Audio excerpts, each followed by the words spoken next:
Hello, everyone, and thank you for being here. My name is Paul D'Ambrosio, and I teach Chinese philosophy at East China Normal University, where the 四海为学 Collaborative Learning Project is based. Today, I want to welcome you to our 23rd lecture of the 四海为学 Collaborative Learning Project. We have Professor Tim Connolly from East Stroudsburg University discussing his new project, tentatively titled, or maybe titled, Sharing Transformative Experience, a Confucian Perspective.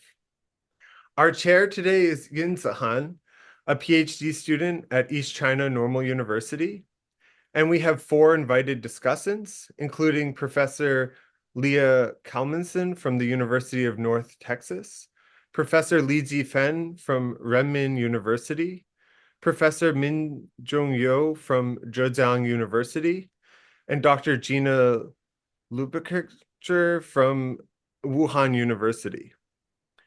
It's become a tradition here at Zihan to give younger scholars a chance to be part of high-profile academic events by inviting them to take part as chairs or discussants. So if there are any younger scholars in the audience who wish to be part of future events, please email me. This event will be 90 minutes total, ending promptly at 10:30 a.m. Beijing time. And before getting things started and handing them over to Zihan, I want to say a few things about the 四海为学 Collaborative Learning Project. The 四海为学 Collaborative Learning Project hopes to distinguish itself from some of the less productive conventional practices in contemporary academia. As posted on our website, we are not interested in male peacocks, in jerks, or in any form of egoism or self-promotion. We hope to curb all types of aggressive and "look at me, I'm smarter than you," or "don't I know so much," and similar attitudes that we sometimes find in academic exchanges. We might even go so far as to say that we hope to be a counterbalance to the negative attitudes sometimes found in so-called blind reviews. While there is a time and a place for anonymity, or at least the appearance of anonymity, communication in academia, there should be just as much time and place for speaking to one another in more congenial and community-forming settings. The neologism 四海为学 was actually created by Robin Wong, and it is a play on 四海为家. And we like to keep this idea of 四海为家 at the foreground of all of our events. The 四海为学 project then seeks to accomplish these shifts in orientation during academic exchanges by encouraging productive communication, humble discussions, real questions, and responses that are open and honest.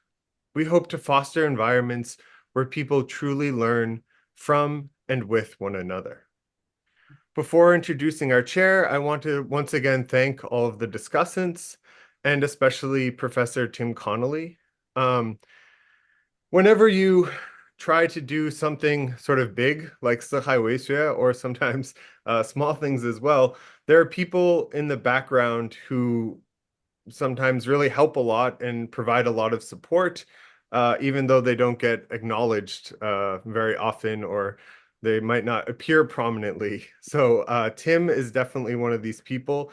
He's been extremely supportive of 四海为学 for its entirety, and a lot of the ways that we do things and the type of relationships that we try to foster and the events that we have are much inspired by Tim. So we want to thank Tim, give Tim an extra thanks, not only for giving this talk, but for being so supportive of 四海为学 for a few years now.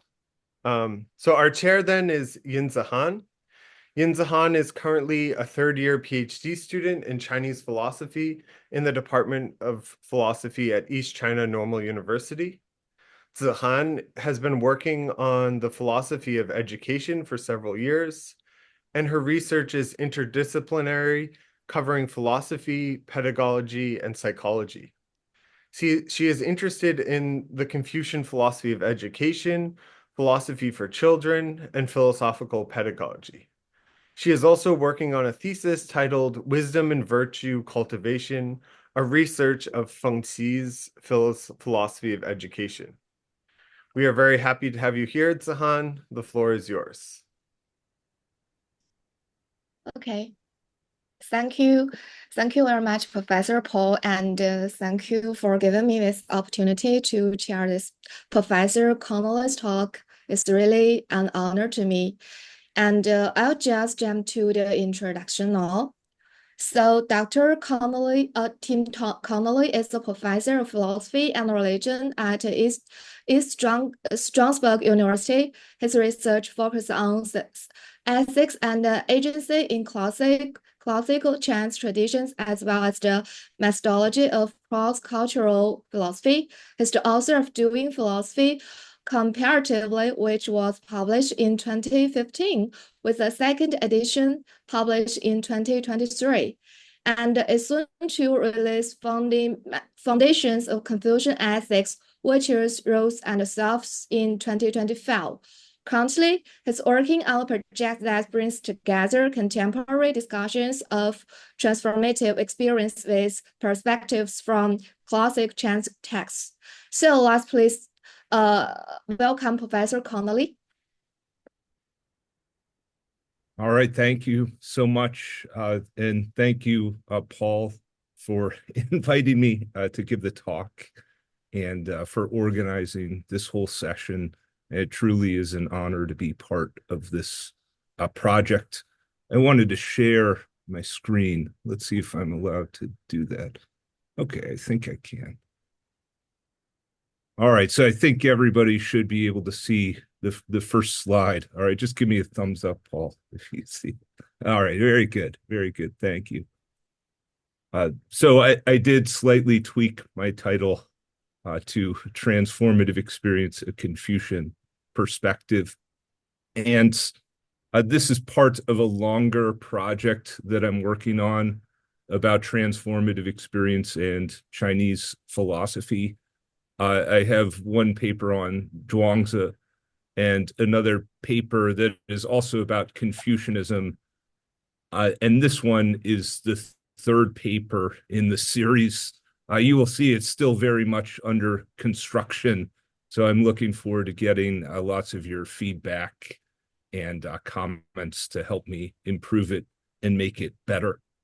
Transformative experience, it's a very rich and deeply existential concept that has come out of Anglophone philosophy in the last decade. It's about experiences that are life-changing and challenge our ability to plan out our futures. But at the same time, even though it's rich, deeply existential, the discussion in contemporary philosophy has been both philosophically and culturally very narrow in some ways that I'm going to describe in just a bit. And I think Chinese philosophy can really contribute to expanding and opening up the discussion. So I'm very, very happy to talk about this topic, and I want to hear if you have any ideas about it as well, and ways that we can build bridges between this topic and classical Chinese texts.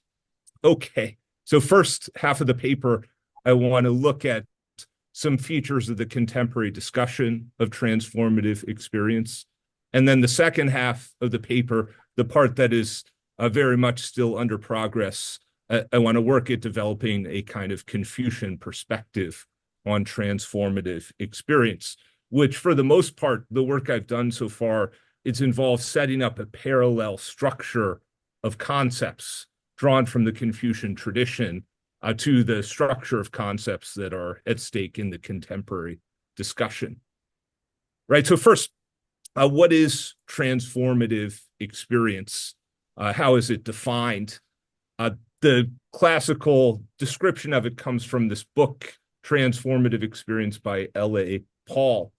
And it's the book that started a lot of the contemporary debate. What she says is that transformative experiences are both epistemically transformative. That is, they give us new knowledge that we couldn't have had without having had the experience. They're also personally transformative in that they change who we are. Often they alter our entire outlook. They make us into different sorts of people. And some of the examples that she gives in the book include having a first child, experiencing a traumatic accident, going through a religious conversion, undergoing major surgery. And these experiences are thought to do both of those things, right? To change our knowledge, to tell us some things that we wouldn't have known without having the experience, and to change our values in some deep way. And there are many other examples. When I teach this material in class, one of the things that we do as a class is we each come up with our own most interesting example of transformative experiences or experiences that have been transformative for us. But people mention things like falling in love, going through a divorce, going on a study abroad trip, living through a global pandemic, right? All things that change us in deep ways that you wouldn't know without experiencing them. And at the center of Paul's discussion is this puzzle about making transformative choices. That is, choices about whether or not to embark on a particular transformative experience. And the puzzle comes when you combine the personally and epistemically transformative dimensions of the experience. If an experience is going to change us in deep ways that we can't know in advance, how can we decide things like whether or not to have a child, or to travel to a new country for the first time, or to change careers in midlife, or any other potentially transformative experience? How do you know before you've had the experience, if the experience is what is going to transform you? And as the cover of this edited collection suggests, this collection came out a few years ago.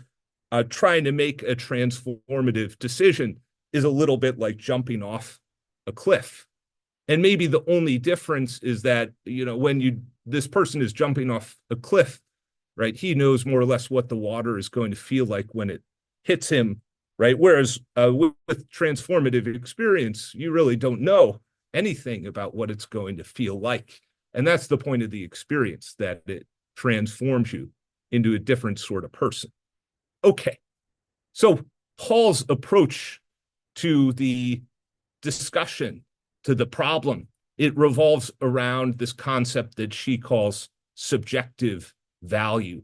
And this is going to be at the center of the critique that I'm going to make and justify why we need a larger perspective from a tradition like Confucianism. So subjective value, she defines as the first personal value of what it is like to have the experience. What you, the subject, in other words, get out of the experience. And she says that some subjective values are simple and qualitative, like the taste of a new kind of food that you've never tried before.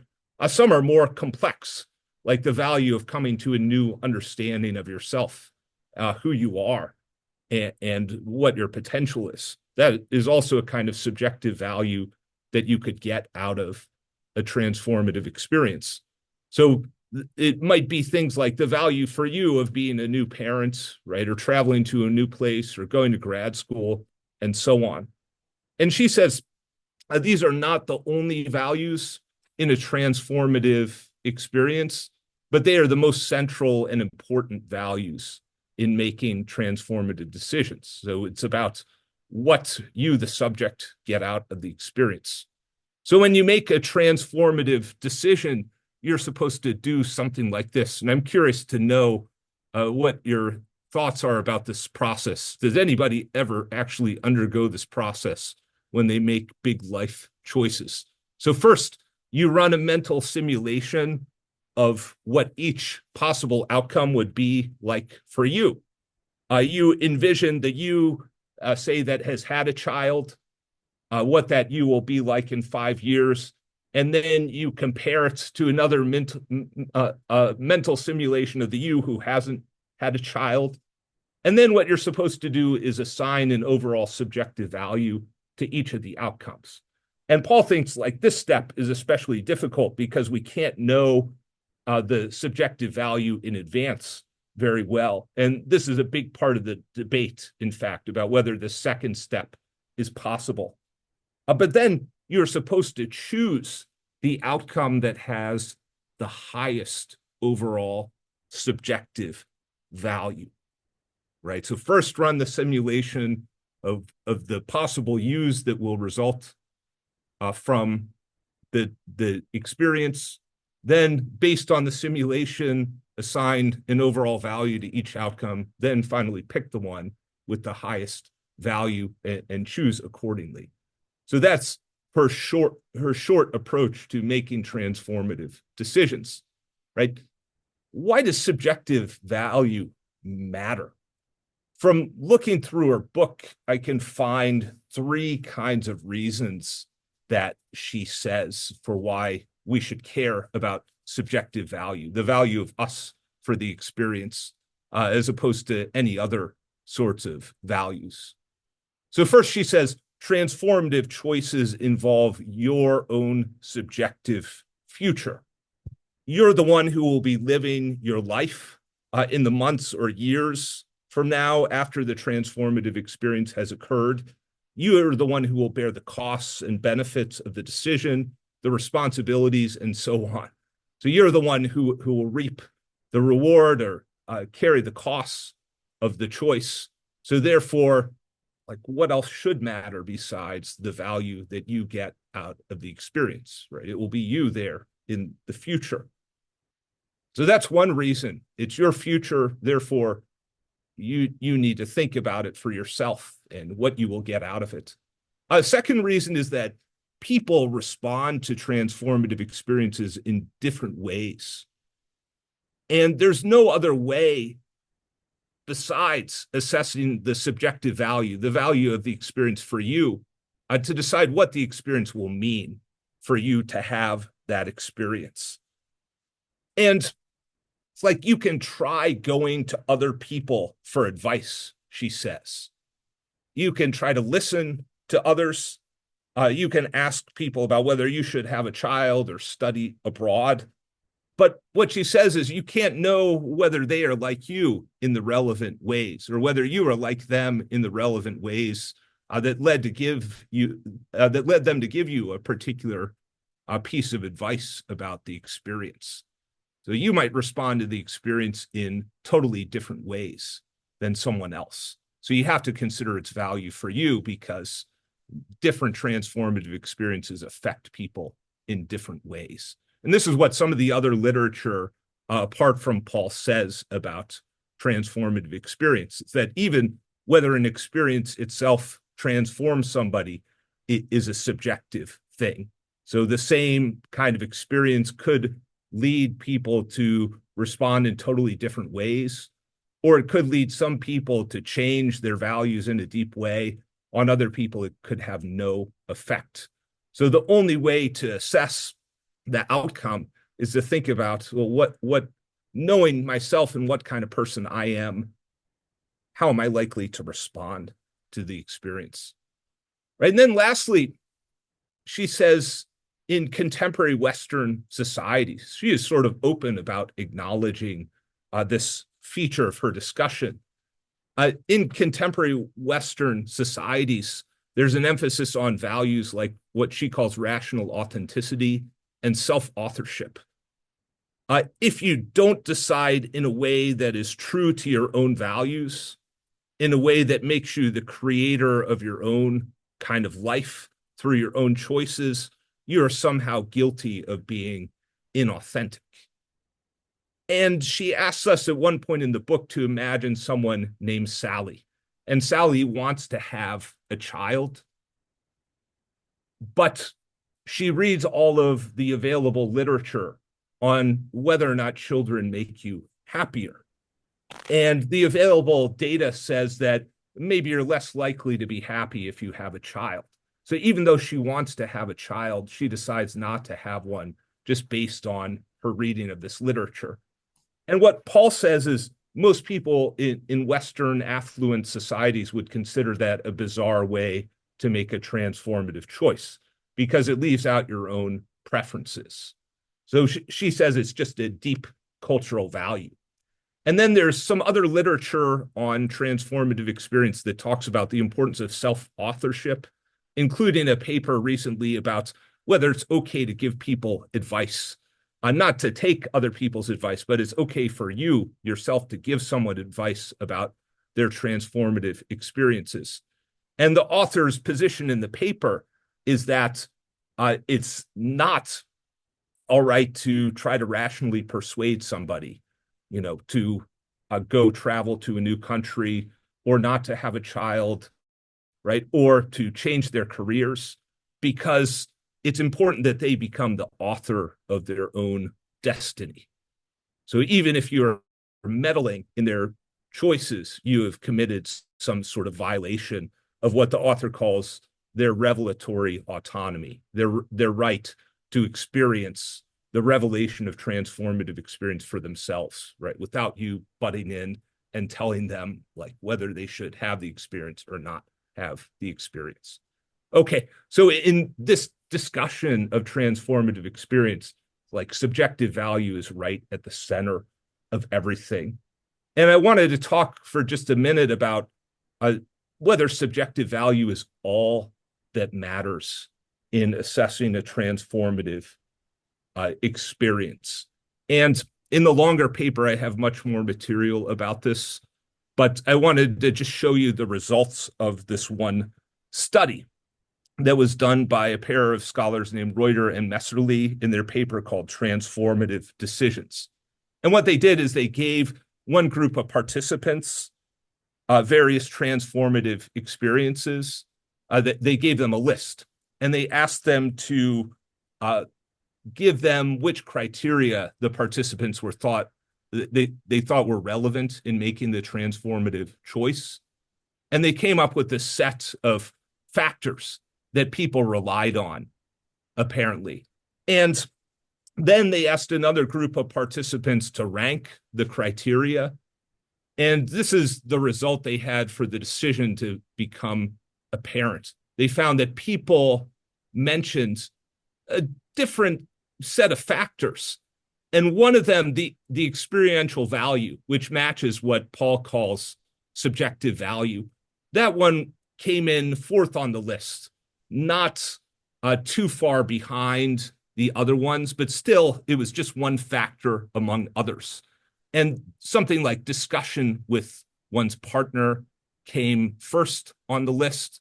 So what they found from the study is that maybe Paul is wrong to think of subjective value as the central and most important feature in transformative experiences. And some of the literature, if you look at decision-making in other cultures, in China or in India, they find that in cultures outside of so-called weird societies, Western, educated, industrialized, rich, and democratic societies, in cultures like that, decision-making is very different. Right? And people are often responding to things like their deference to others in their lives, or they're responding to consideration for people who might be affected by the decision, or they're responding to any other numbers of factors that don't have much to do with the subjective value of the experience. So I think in the first half of my paper, basically what I want to show is that we need more than subjective value to talk about transformative decisions. Subjective value might be one thing that's important, but there's much more than subjective value going on, even when people in affluent Western societies like the ones that the one whose values Paul is describing in her book, even people like those rely on more than just subjective value. Okay, so in the second part of my paper, I want to develop what I would call a Confucian perspective on transformative experience. And part of my project is inspired by all of these books about Confucianism that have come out in the past decade or so. that challenge what you might call the hegemony of individualism. And they say individualism has all of these problems that arise, as well as a kind of narrowness as a conceptual framework for understanding human experience. And we need to look to the Confucian tradition for a perspective to challenge what Rosemont in Against Individualism calls foundational individualism, or the idea that the individual person and their choices is at the center of every issue. So I think I want to do a similar thing with this project on transformative experience, a similar move, I guess you would call it. So start with this discussion that has all of the hallmarks of foundational individualism. It's totally centered on the individual, their choices, their subjective preferences. And then I want to look to the Confucian tradition for an alternative model of how you might approach these decisions, right? So first, I need to set up a kind of framework for talking about this problem of transformative decisions in early Confucian texts. There's a familiar idea popularized by Joel Kupperman that Confucianism is not a quote unquote big moment ethics. It's not about brief dramatic decisions, but instead about the small details and experiences of ordinary life that have a cumulative effect on our moral personhood. And I think that view is onto something, but also I think at the same time in Confucian texts, we do encounter some big sorts of decisions. By big, I mean ones that will alter the course of life for a person or for a community. And I thought about some categories, right? Like the decision to give up one's life on behalf of a Confucian value such as eat or righteousness. That might be thought about as a momentous decision, right? One that's going to change the course of your life. So not a small decision at all, right? But a kind of big moment ethical decision. I think they're also described in these texts decisions of rulers that have a long-lasting impact on the community. And then another category, decisions about how to respond when one's family member has done wrong.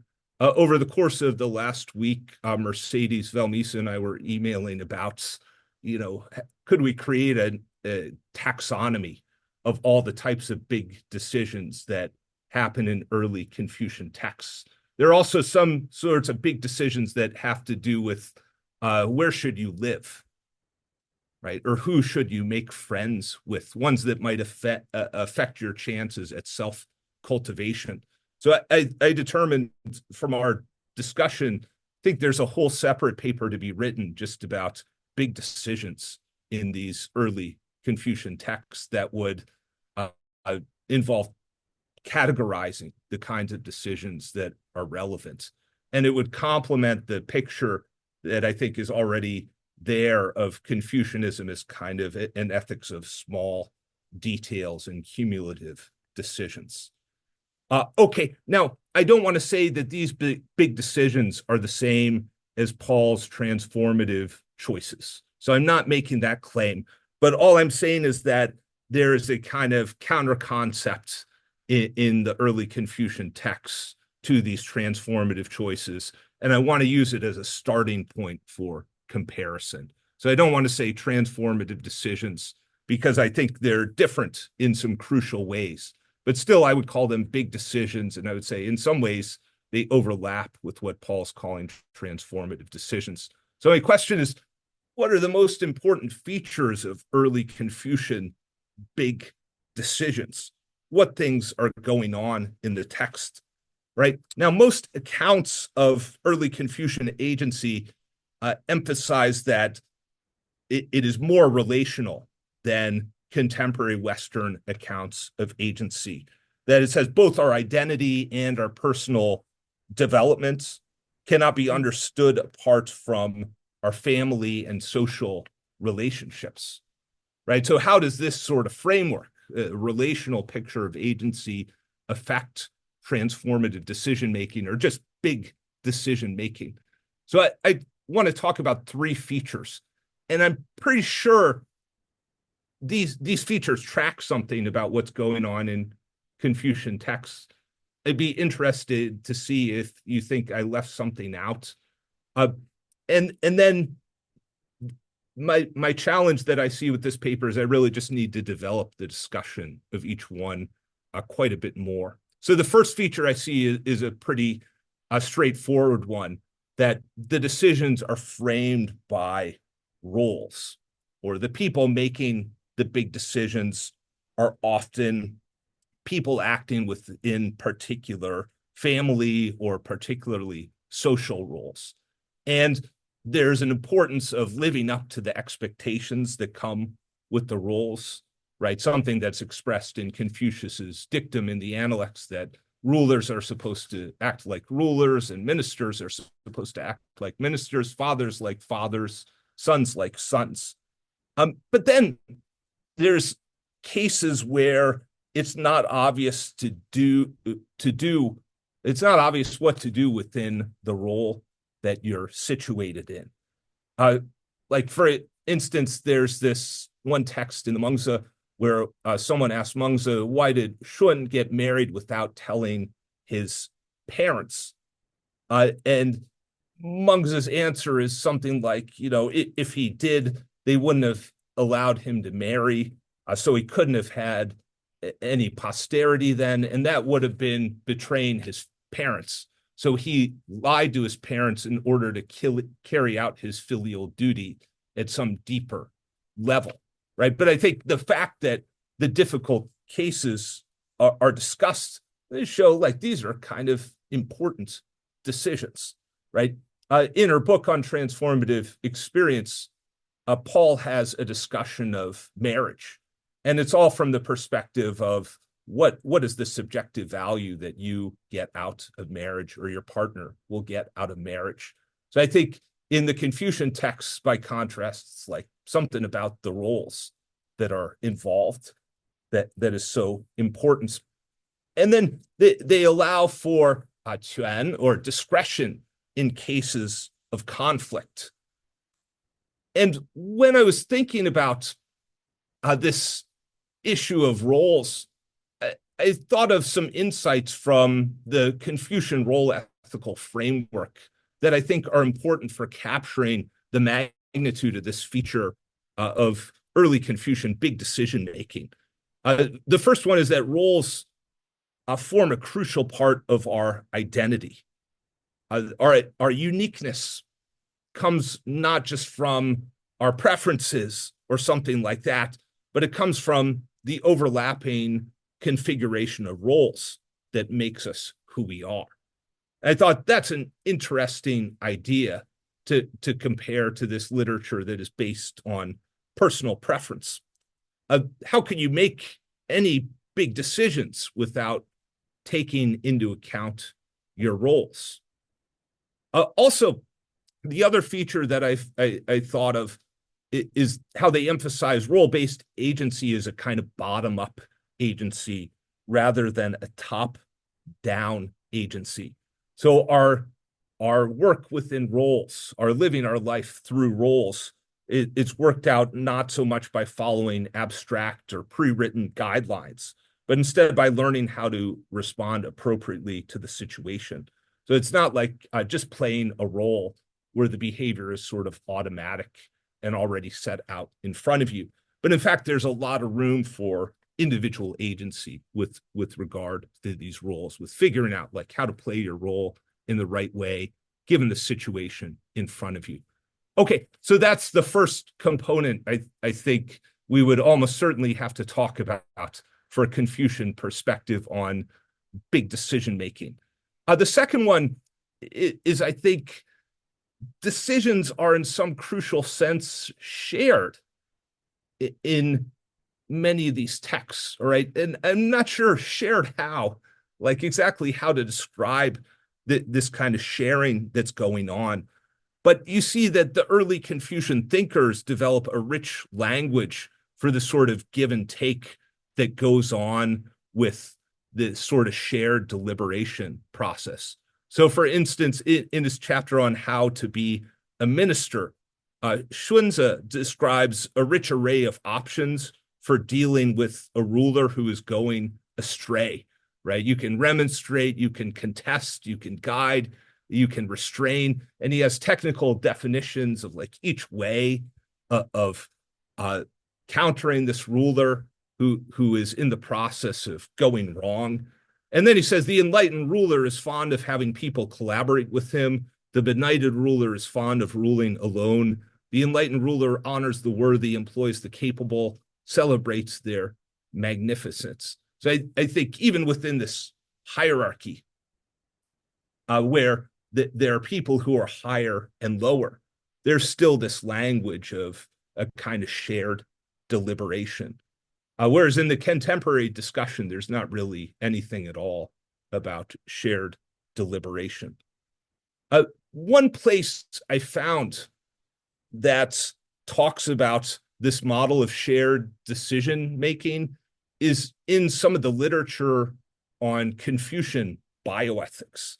I thought this is kind of an interesting overlap that already exists with the discourse on transformative experience, even though there's not much talk about any sort of overlap. But in this discussion in Confucian bioethics by Ruiping Fan Ruiping in particular, he has several papers on this model of medical decision-making, where he describes this process of the Chinese physician discussing all the relevant issues with members of the patient's family. The family members take care of all the relevant issues. The patient being sick is left to relax and rest, and the patient is willing to go along with it. And in some cases, like in this recent movie from 2019, The Farewell, the family may even select not to confide the truth to the patient because they consider it in their best interest not to know about this. And this is very different from the experience that's described in the Anglophone literature about illness and dying, and the transformative experience that entails, where people are going it largely alone. So I think this is another important part of the Confucian approach to transformative decisions, right? And then lastly, this is the one part of the paper that needs the most work. You know, I don't have a ton to say about this feature, the feature of harmony, right? So I would be interested to hear your suggestions about how to develop this part of the paper in particular. But it seems like harmony is a clear counter concept in the early Confucian tradition to what Paul calls subjective value. If the goal of an individualistic style of decision-making is to maximize subjective value, the goal of Confucian decision-making is somehow to create harmony, right?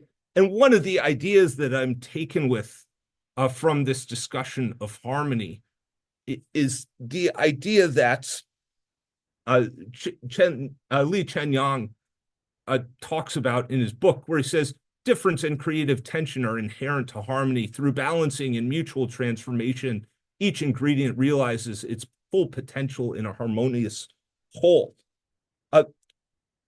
Harmony, he says, puts both a constraint on the person. It makes them somehow moderate their own preference, but at the same time, it creates a kind of context in which the person can flourish. So I like that feature of his account, right? It's like harmony is itself a kind of transformative thing, right? There is the person before, or the community before, the person in community afterwards. And somehow it creates something new through this tension and difference and its resolution into a harmonious whole. I also found some of the literature on harmony is also talking about harmony as a kind of approach to big decisions. So for instance, Steve Engel in his book on human rights that came out a couple of decades ago, in fact, he gives this example of somebody in his discussion of harmony. He gives this example of a man, an American man, deciding whether or not to take a job in Beijing. And Engel says, like, one way of approaching that decision is that you could just think, well, if I want the job and I think it will benefit my career, then I will move. And Engel says, that's not it. That's not it. He points out, imagine this man is married to a woman with a different career. He cares about her success in the career. They also have children. He's devoted to their well-being. Additionally, he's someone's brother and someone's son, recognizes obligations that go along with those roles. And instead of forcing all the other people to conform to his preference, the harmonious decision somehow means like a kind of what David Wong describes as a weaving together of these different interests that matter to all the family members. So in this discussion, it's as if you subordinate your personal preference, or you subordinate whatever the projected subjective value of that decision would be. And what you get when the harmonious decision is made is something transformative and potentially something that contributes to your flourishing even more. Okay, so this approach I need to develop a bit more, this aspect about harmony, but I think there's some very relevant stuff in some of the literature that's already out there. Okay, my very last slide is just about why you might want to develop this alternative perspective on transformative decision, especially if you're living in one of these highly individualistic societies like the US. So what Paul says is that the focus on individual preference and subjective value comes with a cost. She says the US society places significant responsibility on the individual who's making the choice. It's not like we're living in a communal society where the responsibilities of childcare are shared. The heavy burdens we lay on the shoulders of parents makes it even more important that individuals think about their preferences for their futures, given that they're the ones who are expected to take on the vast majority of the responsibilities involved. And then she says, if the response to my argument is that we should be expected to eliminate considerations of our experience when we make big life choices, then the structure of social support needs to change so that responsibility for those choices is no longer an individual matter. So what I see in this passage is, in short, a recognition that the focus on personal preference, in spite of its status as a value in individualistic societies, also comes with this heavy cost. The emphasis on personal preference reinforces the lack of social support, and it leaves individuals like kind of holding the burden of their choices. So one reason we might think about alternative accounts, right? Accounts where there's an emphasis on shared identity and shared decision-making and a harmonious resolution to differences is because, in fact, the account that Paul describes comes with all of these downsides and negatives that make it a hard kind of society to live in. All right, thank you very much, and I will look forward to your comments.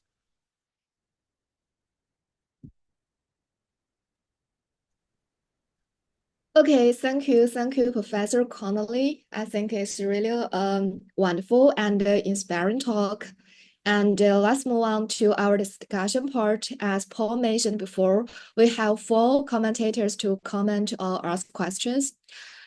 So the first commentator is Professor Leah Kalmanson, who is an associate professor and Bhagwan Adnut Professor of Gene Studies in the Department of Philosophy and Religion at the University of North Texas.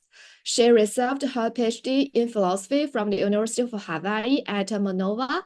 She is the author of Cross-Culture Existentialism and the co-author of A Practice Guide to World Philosophies. Her essays appear in journals including Comparative and Continental Philosophy, Continental Philosophy Review, Frontiers of Philosophy in China, Hypatia, Journal of Chinese Philosophy, Journal of World Philosophies, Journal East and West, Pragmatism Today, Religion, Shofar, Studies in Chinese Religions and Teaching Philosophy, as well as the digital magazine Jung. So let's welcome to Professor Kalmanson. Hi, can everyone hear me okay? Okay, great. So I'm just, thanks to everyone for inviting me and having me here. This is really fun. And I just want to say to Tim how much I'm enjoying this project. I'm thinking of one of my favorite books, which is Tim's book, Doing Philosophy Comparatively. It's something I have read with students. I've ordered that book for classes multiple times. It's been really useful to my own thinking. And I think the talk tonight is really a case in point of comparative work that is useful, that's doing both sort of critical and productive and creative work. And I think you're offering an important corrective in this case, actually, to the existing Anglophone literature here. And it did, actually, I'm unfamiliar with some of the material that you cite. So it did give me pause in working through my response for tonight. So I do understand, right, that this contemporary slice of Anglophone discourse privileges these ideas of subjective value and rational authenticity and self-authorship, especially in these kinds of social and ethical discourses, and especially the ones, like you say, tend to have this kind of existential valence. But on this topic of transformative experiences, I was kind of sidetracked just thinking about my response. I just kept thinking, who actually makes decisions this way? And I think that was part of your question tonight as well, right? Who does really run the mental simulation and assigns the subjective value and makes the choice? And I would say really, especially when it comes to major life decisions or transformative experiences, like who actually approaches them with the degree of individualism that the author L.A. Paul seems to be theorizing. I mean, I think in our real everyday worlds, we all lead lives that are, utterly entangled with our family and our friends, and utterly entangled with our colleagues and our coworkers, sometimes whether we like it or not, right? Utterly entangled with our neighbors. And I think, we more or less routinely handle these entanglements whenever we make major life decisions. And I mean, moreover, mundane, everyday decisions, where do you want to eat tonight kind of decisions. And for whatever reasons, it seems like these everyday experiences, which seem so true to life to me, don't seem to be making it into the contemporary theorizing. And so the Confucian perspective, to me, at face value, just seems so much more adequate kind of to the complexities of adult life.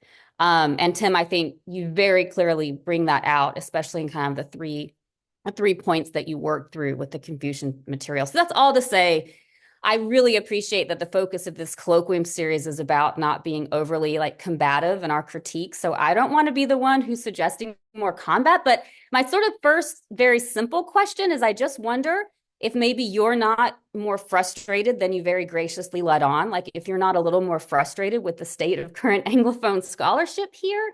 And then maybe a kind of a second question is, I wonder if in the larger project you are looking, because there is theory where I think more of this kind of work on relationality is being done. Care ethics is just what immediately comes to mind, right? But I wonder if you're dealing with any other theories that maybe, like Confucianism did so long ago, but in more contemporary ways today too, are moving away from this kind of model of individualism that, again, I just feel like doesn't reflect our experiences of the world. So again, thank you for this. I really enjoyed it and really looking forward to seeing the full project.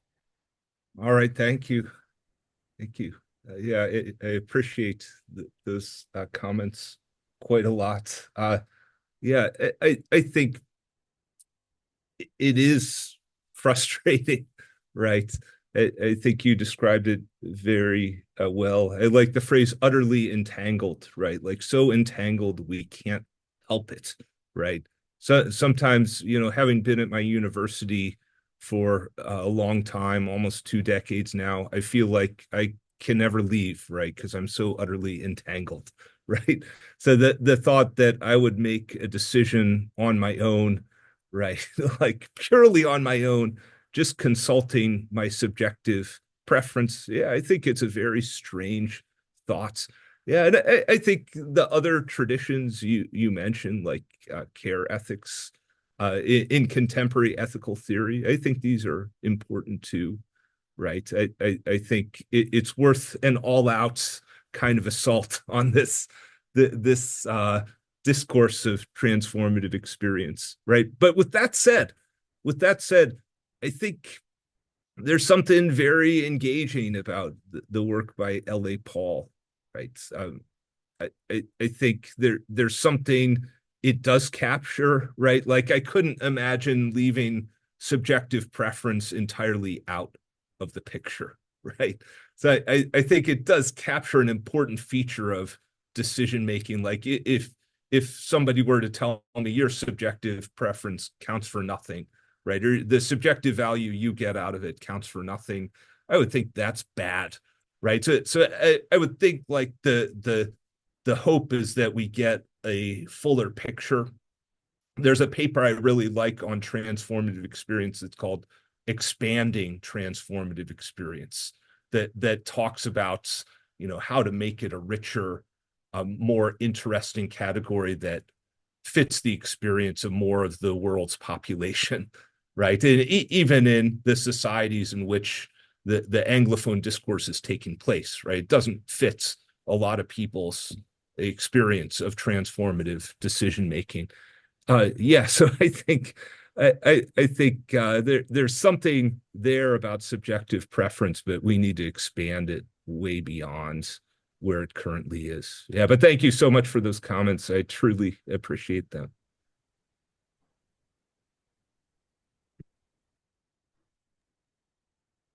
Okay, thank you, Professor Kalmanson. Okay, let's introduce our second commentator, Professor Li Jifen. Professor Li Jifen is an associate professor in Renmin University of China, who is also in charge of the English master program Trans Philosophy, Religion, and Culture. Her research interests include trans classical philosophy, Neo Confucianism, and comparative studies between East and West. She has published one book in Chinese studies on the thought of the complete person in Xunzi. She has also published many journal papers, such as studies on the concept of 成人因荀子, an argument on the relationship among 成人, 成己, and 成物 in history of Chinese philosophy, the ontological demerit of Xunzi's ritual property, a comparative study of Xunzi and Heidegger in philosophy, East and West. Xunzi's philosophy of mourning as developing filial appropriation in Dao, a journal of comparative philosophy. She has presided over 7 research projects, including that from Ministry of Education, Beijing Social Science Funding Projects, and the Renmin University projects. So welcome to Professor Li Jifen. Hi, thanks, Zihan. Sorry for my long introduction because I think I really need to provide a very short one. Sorry for this. And also thanks for Paul for inviting me to join this wonderful lecture. And also thanks, Tim. I really enjoy your lecture. I think when I say the topic for the lecture, that is about the transformative experience or transformative decisions. I'm wondering what are the transformative decisions are there. But when you explain that, I understand what you are trying to say. Basically, according to my understanding, I think you want to say when we are facing with some big decisions, whether in the West or in the East, what kind of sense, what kind of elements, what kind of elements we need to think about in our life. So from the Western part, seems like the subjective value is emphasized in many different ways. And if we go to the east, we will find there are something more we need to take into considerations, like the rules, like people around you in the community, or the harmony of the community. That is, all of these three features are what you are trying to emphasize. I agree with you. I have no other arguments here. But one of the questions in my head is that, yeah, for the big picture, that is, we need to unite those two parts together. That is no problem. But the problem is how to achieve it.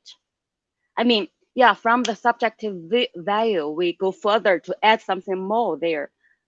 But how to make it? For example, when we go to the East, when we go to Confucianism, we do say the raw part, we do say the relational part. But what is the subjective value there? For example, whenever I think about we need to do decisions, we need to make decisions together, I think about you, I consider my parents and my children, my friends, all those of things. But when we go further to think about what is the subjective value there, what are you talking about there? Is the subjective value the same as you are talking about in the West, like rational authenticity or self-authorship? This is, I can't say there's no, but seem like it's very different. This is also the case when we go from West to East.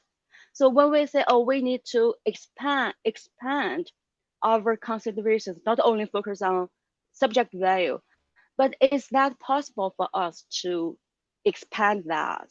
So what is the relationship between the subjective value you are talking about? I don't know, what is that? Especially when we go further to think about it in the East. So what is the relationship between the subjective value and also the role or care or harmony culture we are talking about in the East? This is a big question for me. So how to deal with the relationship here? And maybe we all agree we need both of them. Then what is there a kind of a hierarchy, or what is the primary goal and which one is the second? What is the structure there? So this is the question for me. So I look forward to Tim. How do you respond to this question? Yeah, this is my question here. Thank you, Tim. Yeah, thank you. I think wonderful comments and a really deep question, right? I don't know that I have a very good answer to this question, and maybe that's something we can discuss later on in the session, I hope. But I think at least what I'm taking from this discussion of big decisions, like a harmony-oriented approach to big decision, it's like your own preference would be one of the things that is harmonized. And when it is interwoven with the preferences of your family members or your friends or whoever is sharing in your deliberation, it will be transformed into something slightly different that actually gives you more possibility than you might have had on your own. Okay, so that's not my own idea, but that's an idea that I'm taking from some of this discussion. So like something like what they call subjective value could be factored in.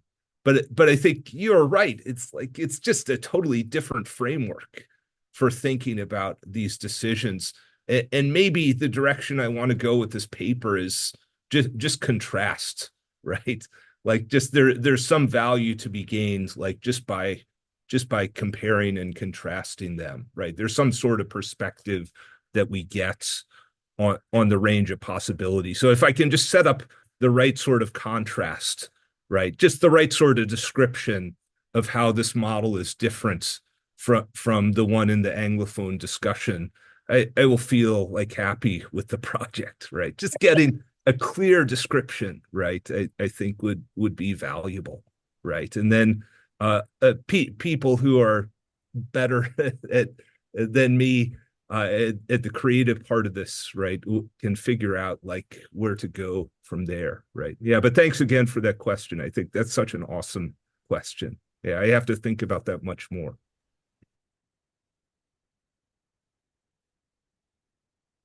Okay. Thank you. Thank you, Professor Li Jifen. Then I'd like to introduce the third commentator. Is Professor Jung, who is an assistant professor at the School of History, Zhejiang University, and an affiliated researcher at Datong Institute. Hong University, her research focuses on the intellectual history of Confucianism in East Asia. She has conducted academic visits to Columbia University, the Harvard Yenching Institute, and the Peking University. She has authored a Korean monograph, The Rhetoric of Confucian Classics, epistemology of the classics in 3 East Asian countries, and published several articles in AHCI source, Korean, KCI, and Chinese journals. So let's welcome Professor Jung. Good morning, everyone. Can you hear me? I'm very glad to join this event, and then thank you for Paul, and then thank you for Tim and the other commentator. And I think that what is transformative experience is it is my first time to hear and learn about transformative experience, and I think that I joined this event is kind of a transformative experience because I didn't know that what is this event, and it's his first time to know about Paul actually, and I didn't know about Tim, but I choose kinds of randomly, and I just say okay, and then but through this event I learned a lot just about the transformative experience, and also learn about more about some research about some research by Tim Connolly, Professor Tim. Yeah.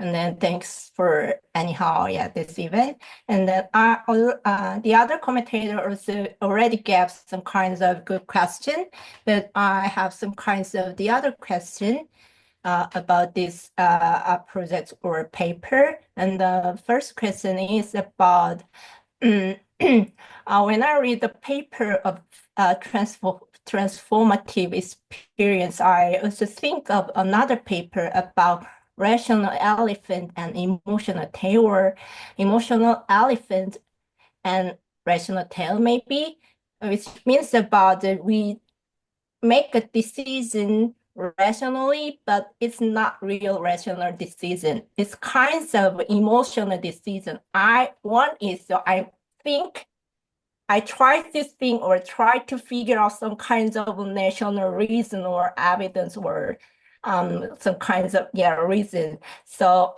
I think it can be related with a transformative experience or transformative decision.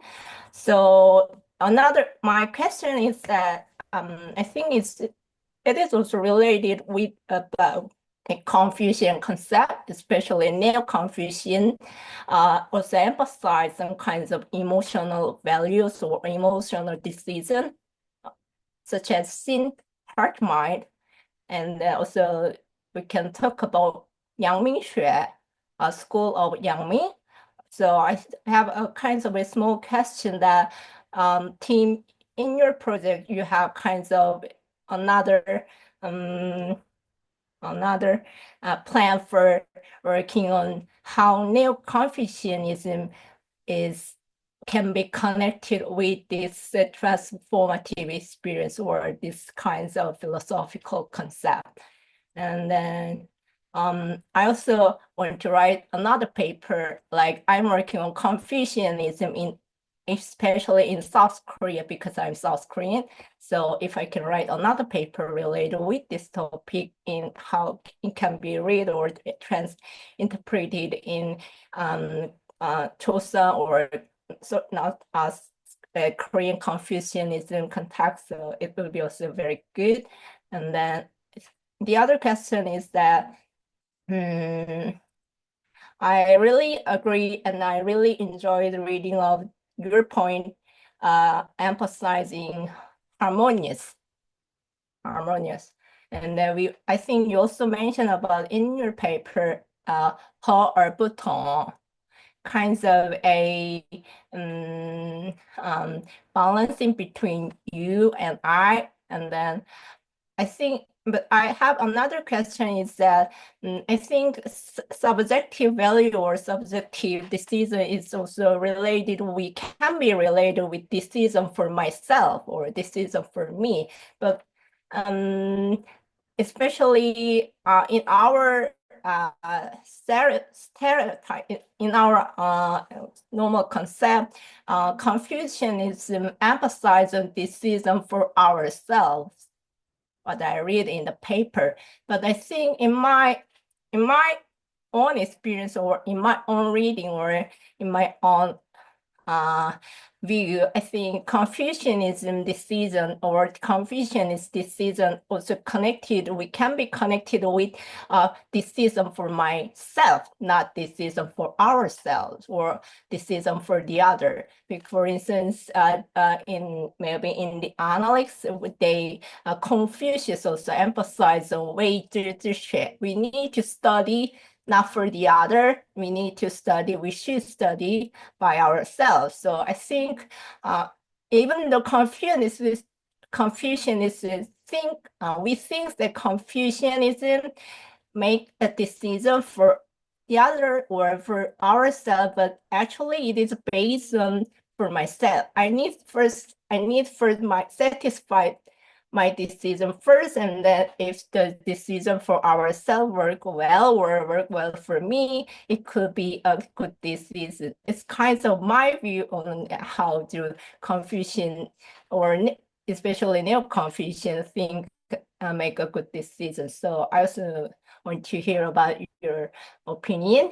And then other question is very small, but the other question is I also read your book doing philosophy comparatively, and then I learned a lot, and then it liked me a lot. And the other small question, you have another plan for studying, expand your study not in China but to South Korean Confucianism or Japanese Confucianism. It's a small question.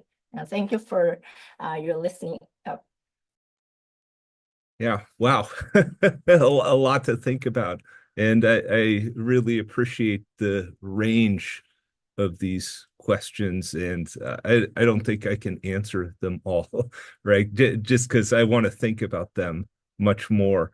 But I think the emotional part, yeah, I've largely left that untouched, right? I think you're right that is probably something that needs to be dealt with in this paper, right? As part of the accounts of agency, right? Because the relational accounts of agency that's I'm inspired by, relational accounts of early Confucian agency, they always talk about this part. It's like a central feature of the approach. Okay, so I am very grateful for that comment, and I will revise the paper, I think, so I have something to say about that aspect of it, right? This is version 1.0, and it needs to be built into, I think something that captures more of the features. I think I have most of the main features right, but yeah, that's a pretty big one that I certainly need to talk about it.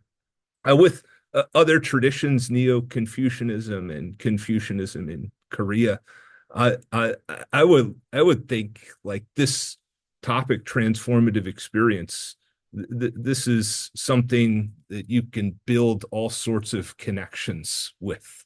And I think people who know more about those traditions than I do should go and, if they are interested in this topic, right? I look forward to reading their papers about, those other traditions and how they connect with transformative experience. Transformative experience, it really is an existential sort of topic, right? It's a topic of human existence in the world. And you would think like every philosophical tradition has something important to say about this topic. All right, with Confucianism and the for myself aspect, right? That's also something I want to think about more, right? Because I'm not sure if we can describe that as corresponding to a personal preference or not, in the way that this contemporary discussion is talking about personal preference, right? I think it might be a different kind of self that has that preference, right? So I think in the early Confucian texts, like there is some sort of personal preference about your own self-cultivation, right? Like that's something that you don't defer to other people about, right? And that's something that you always want to take like some kind of individual agency in regard to, right? But yeah, I don't know quite how to compare that to what this contemporary discussion is talking about in terms of personal preference, right? So I will add that to my wish list, right, of this remaining discussion if somebody has something to say about personal preference in these texts, right? But I thank you for saying that already, right? Because I think like that's an important thing that I just haven't quite figured out yet. Yeah, so thank you so much for these comments, Jung. Thank you, Professor Yu. And I'll introduce the fourth commentator, which is Dr. Gina Lebkuecher, who is an international research fellow in the School of Philosophy at Wuhan University. Her research interests include ethics, especially comparative and applied, classical Chinese philosophy, bioethics and ethics of technology, feminist philosophy, and social political philosophy. She has taught ethics, social and political philosophy, and do the right thing, and applied ethics course. For her dissertation, reconsidering Wuecher mounting adaptation of ideamonic Wuecher ethics in response to contemporary criticisms, which was a comparative ethics project investigating how insights from classical Confucian philosopher Mengzi can help address contemporary critics of ideamonic Wuecher ethics from the perspective of disability studies, feminist philosophy, and empirical psychology. So welcome, Dr. Gina. Thanks, Zihan, for your introduction. Thanks also, Professor Connolly, for your excellent talk, and to 四海为学 and Professor D'Ambrosio for hosting. I really enjoyed your talk. I've just got a few quick questions. So first of all, I totally agree, Professor Connolly, with your insight that Confucian relational, interpersonal, and role-based morality can help to capture other regarding dimensions of transformative decision-making that Paul's account is insufficiently attentive to. As you thoughtfully point out, Paul's focus on individual subjective experience and decision-making seems to be due to her assessment of contemporary Western culture as placing emphasis on personal moral responsibility for these kinds of decisions, as well as rational authenticity, as you refer to it, and the impact on the decider's subjective future. You thoughtfully engage with one of Paul's counterexamples, the case of Sally, who decides not to have a child because empirical data suggests it doesn't maximize utility for most parents, despite her own phenomenological preference to have a child. And you point out that this is inauthentic, and so from Paul's perspective, bizarre. As you convincingly respond to this point, the dismissal of Sally's choice as bizarre rests on this assumption that self-authorship and rational authenticity are genuine goods, such that decisions that are not made on the basis of these are normatively suspect or counterintuitive. I agree with you that such decisions are not necessarily normatively suspect, and that, as the Confucian tradition emphasizes, there's something normatively valuable sometimes about making decisions based on communal preferences rather than self-authored ones. However, and I think this relates to some points raised, some thoughtful points raised by other commentators, it also seems to me that classical Confucians sometimes do emphasize the role of phenomenological preference in moral decision-making. For example, Mengzi consistently uses sensation and perception metaphors to describe humans' natural preference for virtue, most famously perhaps in his claim in 687 that righteousness delights the heart the way meat delights the mouth. So I'd be really interested just to hear you say a bit more about this emphasis on both role-based and relational decision-making, but also on the natural attractiveness of virtue in relation to the role of phenomenological preference in transformative decision-making. Perhaps one difference is that these kinds of preferences, as you alluded to with your response to Professor Yo, are not subjective in the same way. So maybe just I'd love to hear your thoughts on that. My second question is related. Basically, it's a slight worry that this too much of a focus on relational and role-based decision-making may result in decisions that are too other regarding, sorry. For example, one might imagine, instead of your example that you borrow from Engel of a man moving abroad for a job, we might think of a woman doing the same and how a gendered dimension might play in here. Basically, you make the excellent point that transformative decisions impact not only the individual making them, but also their network of relations, and that on the Confucian account, working for interpersonal harmony is expected to benefit both the self and others. However, I'm just interested in your thoughts on the practical implications here about balancing this when it comes to relationships and roles that have historically had an oppressive character. Maybe you could say a bit more about how some of the correctives you mentioned, like deliberation, could play in here, or your really interesting point in the talk about how we have to take a bottom-down rather than a top-up approach to role-based ethics. Again, thanks for your paper, and I look forward to the discussion.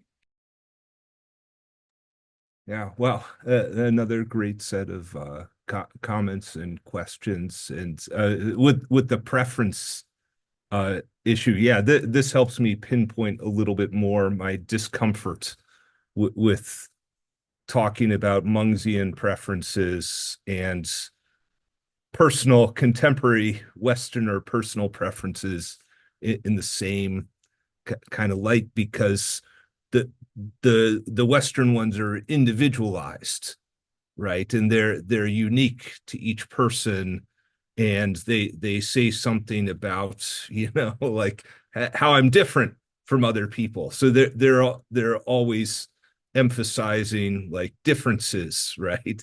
Different transformative experiences affect different people in different ways, right? And I think Meng's point in that passage is, we have the same preferences, right? And you can use that as a kind of basis for his approach to virtue, right? So I think there's something there.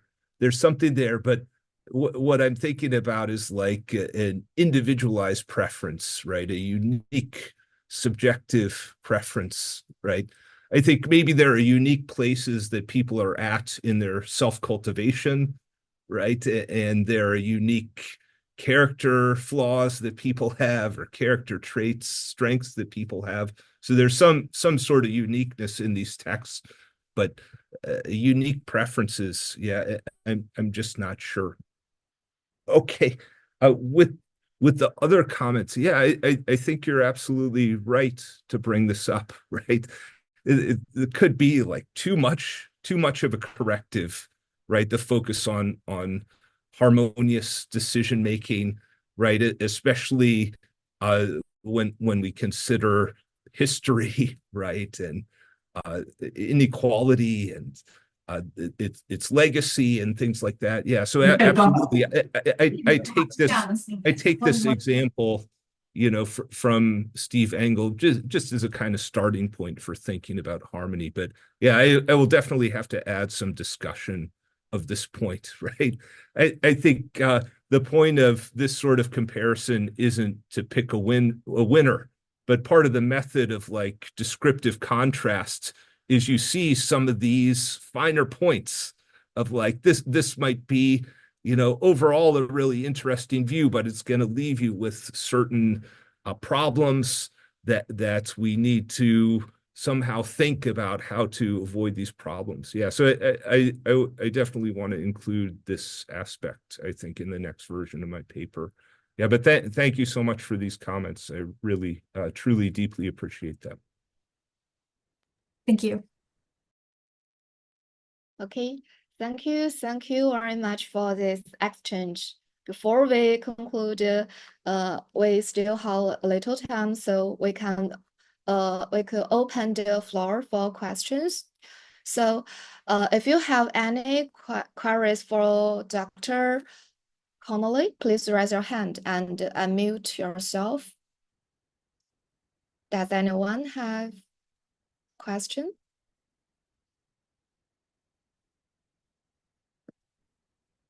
Okay, Xu Canyang, unmute yourself.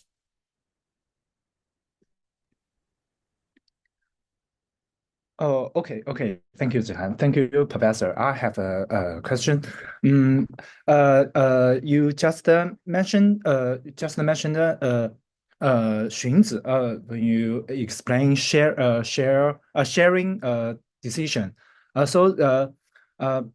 In history, Mengzi and 荀子 offered two different suggestions regarding how ancient rulers should make decisions. Mengzi believe in following the ways of the ancient kings of 法先王, which means emulating the governance methods of ancient third kings, particularly those of Zhou Wenwang, Wu Wang, and their virtuous policies and rights. On the other hand, Xunzi advocated for following the ways of the later kings, 法后王, in contrast to following the ways of the ancient kings. 法后王 places greater emphasis on adapting to the changes of the times and formulating policies based on the actual needs of a contemporary society. I would like to ask, in your opinion, when decision makers make decisions, should they primarily focus on learning from historical experience, or should they focus on facing the future?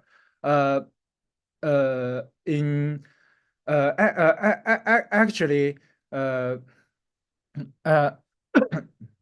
it's not easy to make decision because if you base your decision on past experience and it turns out to be wrong, people will criticize you for lacking flexibly. However, if you face a problem similar to one in history and do not rely on the past experience, resulting in another wrong decision, people will blame you for not knowing how to use the past experiences. So that's my question. Thank you. Yeah, thank you for this question. I think this is interesting to think about, right? The different schools of thought about big decision making, right? And I think it emphasizes big decisions were a thing, right? I mean, not just small daily choices, right? But big decision making mattered. Yeah. I don't have a ton to say about it except I think the importance of this model of shared deliberation, right?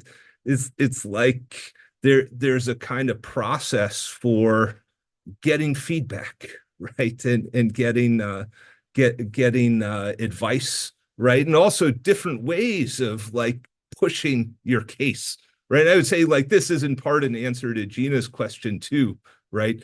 Remonstrate and restrain, right? And contesting, right? Those things Xunzi describes, right? Like those have to be part of the process, right? To ensure nobody gets left out of the picture or harmony doesn't become overbearing. Yeah, but I think there's a whole thing to be written on the structure of these decisions. Yeah, so thank you so much for that comments. I appreciate it. I don't have much to say about relying on past experience, right? But I just think like the process is what's important, right? The process of including in different ways that people can push back. All right, I'd like to hear if there are more questions, since we only have a little time left.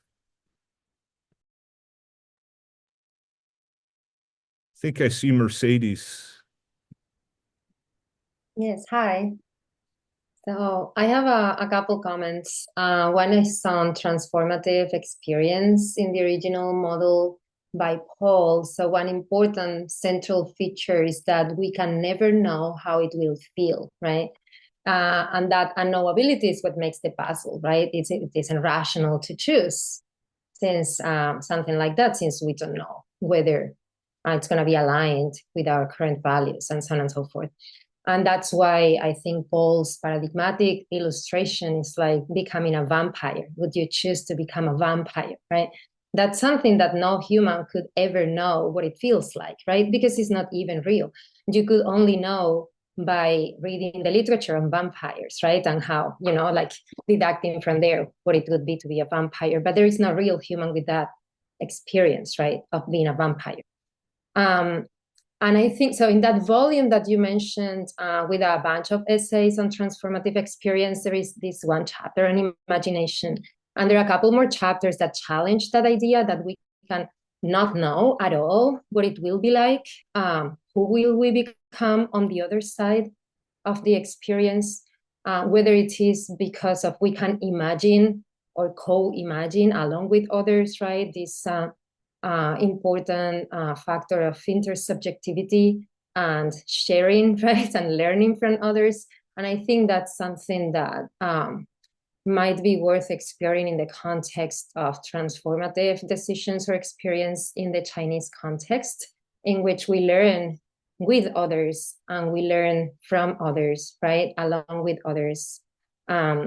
So that with that from and that with others makes it not so unknowable and not so intimidating to make a big decision like becoming a parent or getting a divorce or whatever decision you want to think of, or engaging in a career, like starting a career, or any kind of these things. Is not so unknowable as Paul wants it to make it look like. And I think that it's very telling, right, that she chooses that case of becoming a vampire, which is something absolutely unknowable just because by virtue of, the fictional character of the example. And so that's one comment. I don't know if you have something to say about that, or something that you have thought about, or something to think about in the future. And then another thing is about harmony. So I think many of these decisions, and certainly the examples that we have identified in the classical Confucian texts, they're not decisions that happen in just one moment. Of course, there is one moment which might be a turning point in which you say, I'm gonna get married, right? And then you go through with it. And that's like one day, but then you have to actually follow through with lots of daily actions. And here is where the model of Confucian ethics consists in a lot of small, ordinary actions rather than big moments. And your model that you want to say, there's still big decisions being made, which I completely agree with. I think they're not opposite to each other. And I think that's another problem with Paul's account of transformative experience, because none of these actions, or I don't want to say none because there is always some counterexample, but most of these actions are not just one moment. They need to be followed through. And I'm thinking now of this case that I mentioned to you of the woman, the beauty. This is a classical Confucian example who chooses to get married to the Xiongnu, a member of the Xiongnu tribe, just to facilitate harmony and peace, right? A peaceful process. So yeah, she can get married with him, but if then she's not like a good, loyal wife, however that's expected to be, right? That's not gonna help, right? It can make things even worse. So it's not just like the decision to get married that day, but it's really like living a life of commitment, right, to that marriage, so that the decision or the value or the purpose that you wanted to fulfill with that decision, it actually, comes to fruition.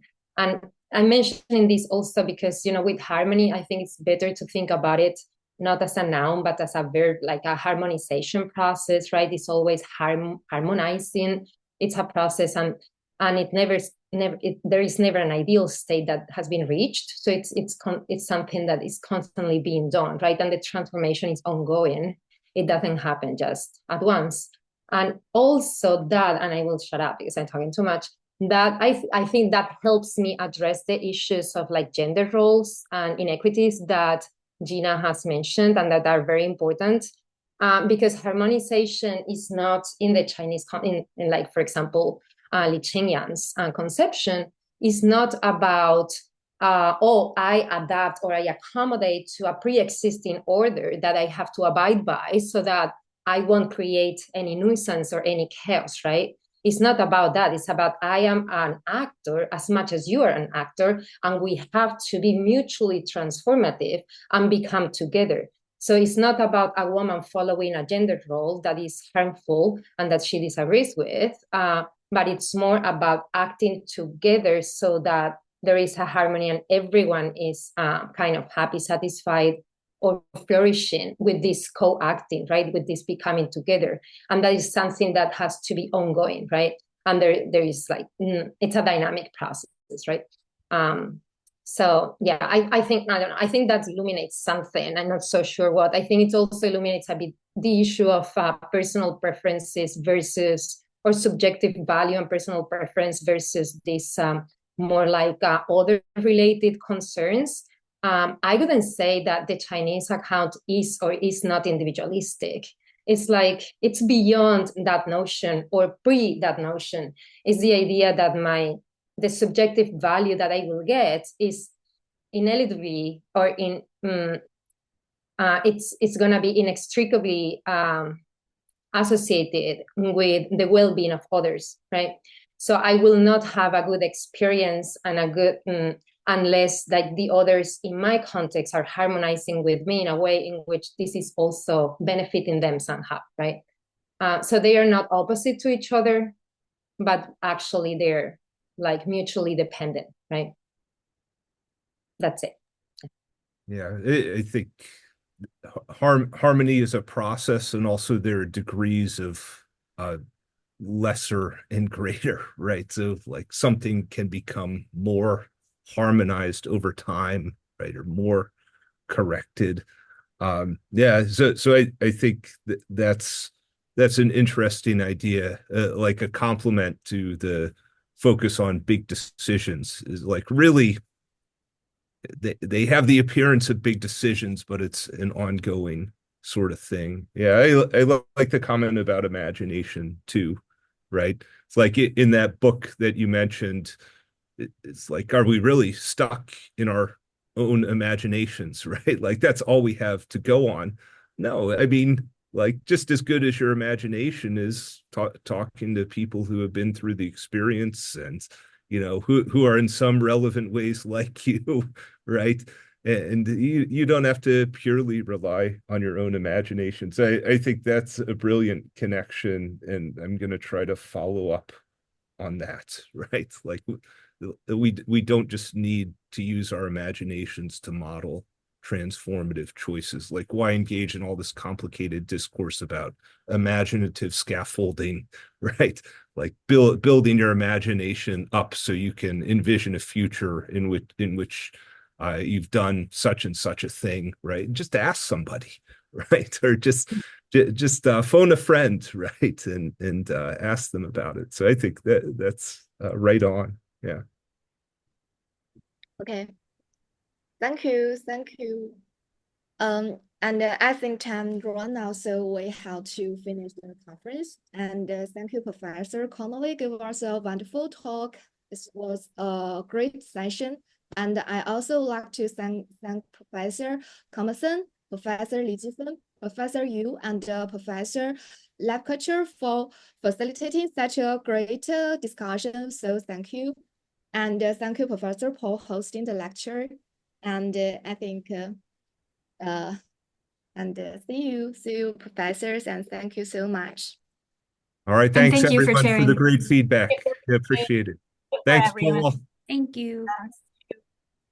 Goodbye.